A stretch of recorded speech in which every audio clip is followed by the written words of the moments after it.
Welcome back to Hidden in the Stars. In 1687, Isaac Newton published Philosophia Naturalis Principia Mathematica. It finally unified Earth-based physics and celestial mechanics with the law expressed by the formula capital F equals capital G times the quantity of m sub 1 times m sub 2 over r squared. In this equation, capital F is the force of gravity as usual. Capital G is the universal gravitational constant, not the approximated value of gravity that you're used to seeing, which is instead lowercase g. However, this value was measured later by other scientists and was not actually measured at the time. M sub 1 and m sub 2 are the masses of the two objects being measured, and r is the distance between the centers of those two masses. Whew, that sounds like a lot. Just look at the video. It pretty much explains everything. If you're not familiar with it, Newton was sitting under a tree, an apple fell on his head, and he was like, "Why did that hit me on the head?" Thus, he started contemplating gravity. Newton understood from the apple that fell from the tree that hit him on the head that gravity is a force. In fact, it's a universal force that he came to understand acts between every mass everywhere in the universe. Notice I said mass. Hold on a minute, you might think. What about light? You forgot about light. Don't worry, I didn't forget. Remember that photons are massless. So, does gravity affect light? Actually, yes, it does. Gravity warps light. But why is that? Give me just a sec. I'll make everything make sense. As he did his calculations, Newton discovered that objects with greater mass, I'm sure you've already figured this one out, exert a stronger gravitational force than objects with less mass.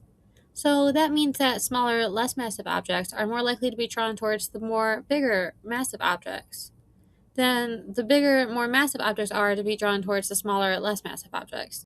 He discovered that part during the m sub 1, m sub 2 calculations. When evaluating the denominator of the fraction, the r squared part, he realized it followed the inverse square law. This simply means that the force of gravity weakens with distance. Okay, so I said that gravity warps light. Pretty neat. This is because it's not a force pulling on the light directly, it's actually a phenomenon that occurs as curved space-time. What? I lied? Never. I wouldn't lie to you guys. Newton wouldn't lie, and neither would Einstein. 228 years later, in 1915, Einstein published the theory of general relativity in its final form.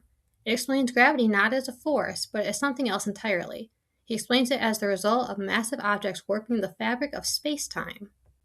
What the maki is space-time, you may be wondering?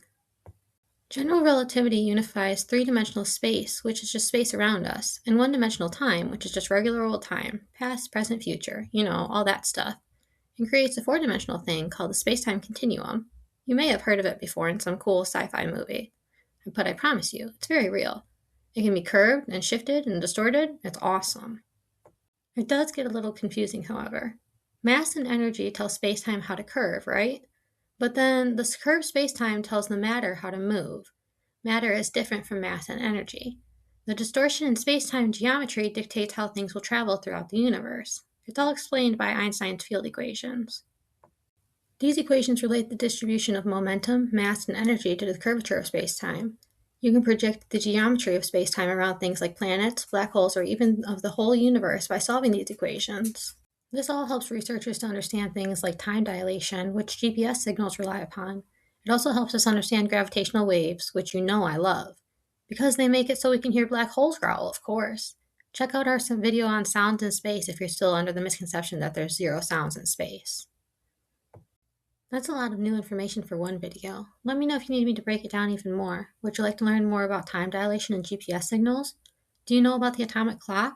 Do you want to learn about the Skull and Crossbones Nebula? It's pretty cool.